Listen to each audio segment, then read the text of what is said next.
What's up, everybody? Welcome to Podcast Now. I'm Alex, and in this video, we got to talk about some big changes coming to Square Enix, and we kind of saw it coming, right? In fact, they've actually announced it previously, but today, we got pretty specifics. Now, I guess not in terms of, like, the games themselves, but we do have a general strategy that Square Enix is going to be doing over the next little while to try to get back on track, right? Like, they did make money this past little while, but because of all those operating losses and the games that they canceled and whatnot, they ended up losing quite a bit of money, I guess, year over year. So they are in trouble, and that is something to kind of remember as we go through this, where it's like, what is the best strategy for them, right? And that's something I want to talk about as well. But it's tough because what do you expect them to do, right? Like, they're in a tough spot, and they've got to pivot, they've got to change, and we'll see what happens. I'm actually pretty excited to see what happens and see what does succeed and what does fail, because I'm sure not everything is actually going to work, but I give them props, and also I give them props, I guess, for trying. Let me finish that train of thought.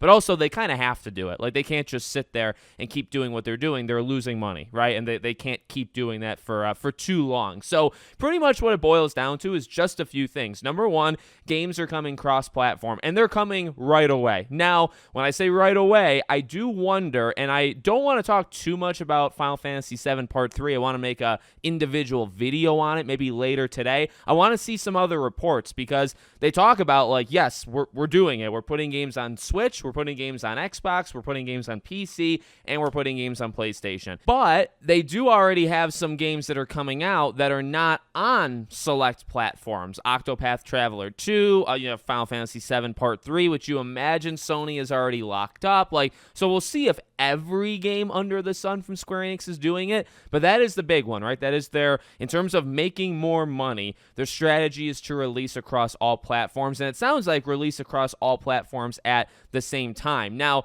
one thing I just want to throw in, if we're just going to halt it right here real fast, I do have concerns, I guess, about the quality, because we have heard talk, and maybe it's just corporate talk, or maybe it's just developer talk. It does seem, though, that when developers are able to work on just one console, right, they feel pretty good about it in the sense of they really know that hardware, and they're able to really make the game for it, right? Like, they can really fine-tune it. At the same time, if you have to make it for 4 consoles, then that, I would say, that would just take more resources, right? I guess that's kind of where I'm at with it. It's not like they've never done it before. It's not like they've even not done it in the past couple of years. Like, Kingdom Hearts 3 was on more than just PlayStation, right? And in fact, Kingdom Hearts 3 was the fastest selling Kingdom Hearts title of all time. So I think they can literally put it out across different consoles, and it's not going to run like complete garbage. But I do have concerns, say, about like PC, probably PC and Switch, to be honest with you, because they're just so different. Even Switch 2, when that comes, if you're making, say, Final Fantasy 17, right? And that will come. PS5 or PS6 maybe by that time, the next Xbox, Nintendo Switch 2, and then PC. You know, PC is hit or miss. You can have the worst PC port possible. You could have maybe an actual running one. Switch 2, same thing. You're obviously going to have to downgrade it quite severely. It's just going to take more time, and it's just going to take more resources. Now, let me revise that. I don't want it to take more time. I don't care if you're putting this thing out on more than one platform. You can't take, instead of 5 years now, you can't take 7, right? We really need to stop doing that with these bigger games. So again, what that really just means in my head is you need to focus on it more. You need to have more people. You need to maybe have some internal development teams that specialize, kind of like how Sony has brought in some like PC porting studios, right, to specifically do that. That's what I think Square Enix needs to do in-house. They need to make basically a team that just puts their games on PC. And they do say actually later that they want to pull things inward. They don't want things to be contracted out to third parties, which, by the way, scares me for Life is Strange. We'll talk about that in a second, but they want to pull it inward to themselves and have in-house studios. So actually, let's just go right there, because that's the next part of it.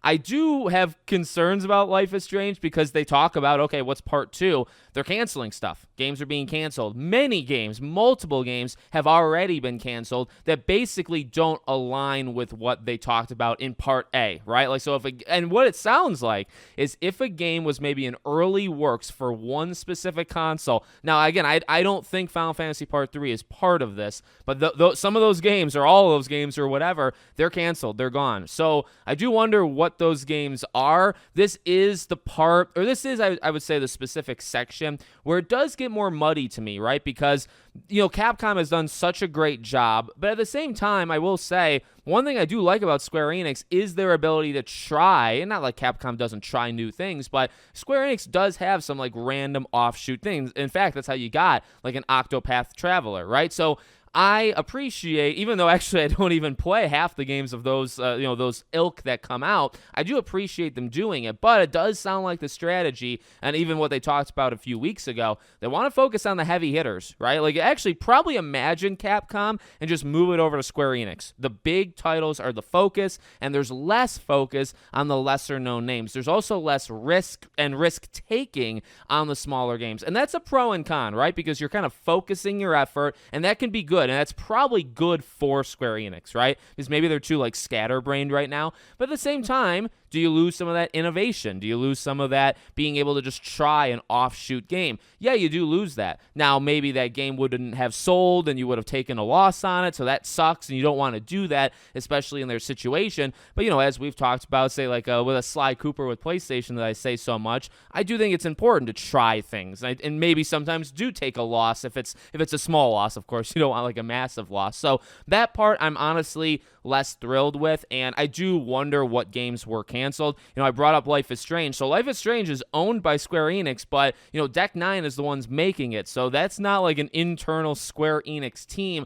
I really hope they leave them alone, because Deck 9 has already lost out on multiple contracts. They had to fire like half the team. If they lose Life is Strange and they say, nope, we're not doing it, or if we're going to do Life is Strange, we're going to give it to like an internal Japanese kind of branch of Square Enix, Deck 9 I feel like is shutting down. So that's not like a conspiracy theory. I'm just saying I wonder which of these games are canceled, and I hope Deck 9 is okay, and I hope Life is Strange is okay. All right? And the final part to it, which I actually just saw kind of separate, is they're actually planning on reviving older IPs. They talk about basically their rich library. They want to do something with it. Again, that's a good idea, and I think maybe they look at what people are doing with like the remakes, remasters. In fact, I mean, even they have done the remakes and remasters, right? And I guarantee you, and even we've seen this from like the Sony thing when Insomniac was hacked, remakes and remasters, just statistically, they cost less money to make, they take less time, less people, and they tend to make an actual good amount of money. And you could probably make more money off of a remake or remaster, and I'm not saying necessarily like a Final Fantasy scale, like what they've done with 7.